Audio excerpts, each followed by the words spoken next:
मैं बन जाता हूं। कुदरत के कोने कोने से खूबियां खोज लाता हूं। गुणवत्ता की गहराइयों का गोताखोर हूं मैं। यूं ही नहीं, मैं रजनीगंधा बन जाता हूं। देश में लोकसभा चुनाव के नतीजों को लेकर सरगर्मियां तेज हो गई हैं। 4 जून को देश में लोकसभा चुनाव के नतीजे सामने आएंगे। 4 जून को आने वाले नतीजों से पहले पीएम मोदी भी कन्याकुमारी की अपनी ध्यान साधना से लौट आए हैं। प्रधानमंत्री नरेंद्र मोदी ने लोकसभा चुनाव की व्यस्तताओं के बाद आध्यात्मिक यात्रा पर तमिलनाडु के कन्याकुमारी में प्रवास किया। विवेकानंद रॉक मेमोरियल में 45 घंटे के ध्यान के बाद प्रधानमंत्री नरेंद्र मोदी वापस दिल्ली लौट आए हैं और पीएम मोदी ने वहां से आने के बाद पहली बार देश के नाम एक संदेश लिखा है। पीएम मोदी ने भारत के भावी विकास और देश की वास्तविक ताकत का उल्लेख करते हुए खास संदेश दिया है। पीएम मोदी ने कन्याकुमारी से लौटने के बाद अपने संदेश में कहा, हमें प्राचीन मूल्यों को आधुनिक स्वरूप में अपनाकर विरासतों को आधुनिक ढंग से दोबारा परिभाषित करना होगा। हमें पुरानी पड़ चुकी सोच और मान्यताओं का परिमार्जन करना होगा।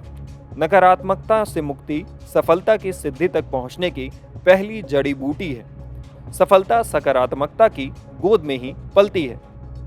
इस संदेश के साथ पीएम मोदी ने देशवासियों से अगले 25 साल केवल और केवल राष्ट्र के लिए समर्पित करने का आह्वान भी किया।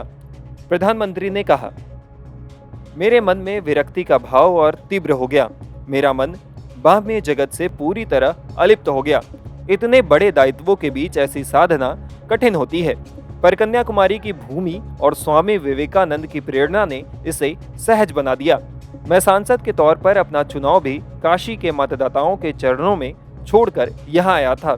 इस विरक्ति के बीच, शांति और नीरवता के बीच मेरे मन में भारत के उज्जवल भविष्य के लिए, भारत के लक्ष्यों के लिए निरंतर विचार उमड़ रहे थे।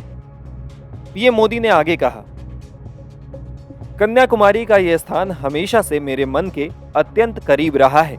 कश्मीर से कन्याकुमारी, ये हर देशवासी के अंतर्मन में रची बसी हमारी साझी पहचान है। कन्याकुमारी संगमों के संगम की धरती है। हमारे देश की पवित्र नदियां अलग अलग समुद्रों में जाकर मिलती हैं और यहाँ पर उन समुद्रों का संगम होता है। और यहाँ एक और महान संगम दिखता है, भारत का वैचारिक संगम।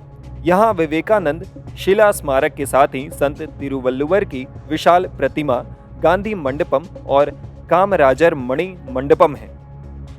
बताया जा रहा है कि 1 जून को कन्याकुमारी से दिल्ली लौटते समय पीएम मोदी ने देश के लोगों के नाम ये नोट लिखा। उन्होंने इसकी शुरुआत में लिखा, देश में लोकसभा चुनाव संपन्न हो गए हैं। कन्याकुमारी में 3 दिवसीय आध्यात्मिक यात्रा के बाद मैं अभी दिल्ली के विमान में सवार हुआ हूँ। इस दौरान पीएम मोदी ने कहा कि आज के वैश्विक परिदृश्य में एक युवा राष्ट्र के रूप में भारत की ताकत एक अवसर है। ऐसे समय में हमें पीछे मुड़कर नहीं देखना चाहिए। टाइम्स नाउ भारत डिजिटल की रिपोर्ट।